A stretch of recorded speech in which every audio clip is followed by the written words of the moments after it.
তাহলে মুক্তি পেতে হলে আহলে বাইতের ভালোবাসার দরকার আছে না নাই? আমরা আহলে বাইতকে ভালোবাসতে চাই কি চাই না? চাই। এখন আসেন, নবীজি বলেন তোমরা ততক্ষণ পর্যন্ত ইমানদার হতে পারবা না যতক্ষণ পর্যন্ত আমার আহলে বাইতকে ভালোবাসবে না। অর্থাৎ আমরা তো ইমানদার না। যারা আহলে বাইতকে ভালোবাসে না তারা পূর্ণাঙ্গ ইমানদার নয়। নবীজির হাদিস, এটা আমার মুখের কথা নাই। নবীজি বলেন যতক্ষণ পর্যন্ত তোমরা আহলে বাইতকে ভালোবাসবে না ততক্ষণ পর্যন্ত তোমরা পরিপূর্ণ ইমানদার হবে না। এখন আসেন, যারা আহলে বাইতের প্রতি শত্রুতা পোষণ করবে, যারা আহলে বাইতদেরকে ঘৃণা করবে, তাদের ব্যাপারে হাদিসের মধ্যে কি এসেছে?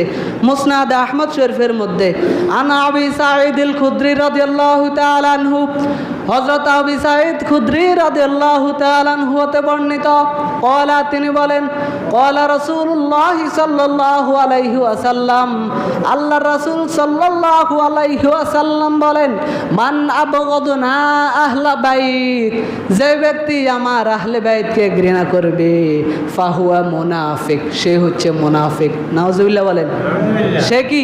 মুনাফিক।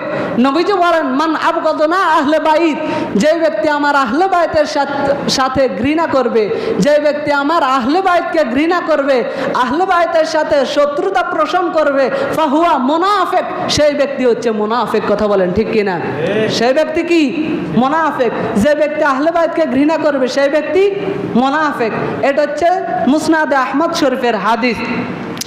আলী রাদিয়াল্লাহু তাআলার একটি হাদিস বর্ণনা করেছেন এই মুসনাদে আহমদ শরীফের মধ্যেই। তিনি বলেন রাসূল সাল্লাল্লাহু আলাইহি সাল্লাম বলেছেন যে আমরা এমন কোন মুনাফিককে দেখি নাই যারা আলী রাদিয়াল্লাহু তাআলার সাথে শত্রুতা পোষণ করে নাই। দেখেন, বলা হয়েছে আমরা এমন কোন মুনাফিক দেখি নাই যারা আলী রাদিয়াল্লাহু তাআলাকে ঘৃণা করে না। তাহলে বোঝা গেল যারা আলী রাদিয়াল্লাহু তাআলাকে ঘৃণা করে তারা হচ্ছে মুনাফিক। তারা কি? মুনাফিক। আর আলী রাদিয়াল্লাহু তাআলা হচ্ছেন আহলে বাইতের একজন, আহলে বাইতের একজন। তাহলে যারা আহলে বাইতকে ঘৃণা করে তারা হচ্ছে মুনাফিক। তারা কে? কথা বলেন, যারা আহলে বাইতকে ঘৃণা করে তারা কে? মুনাফিক।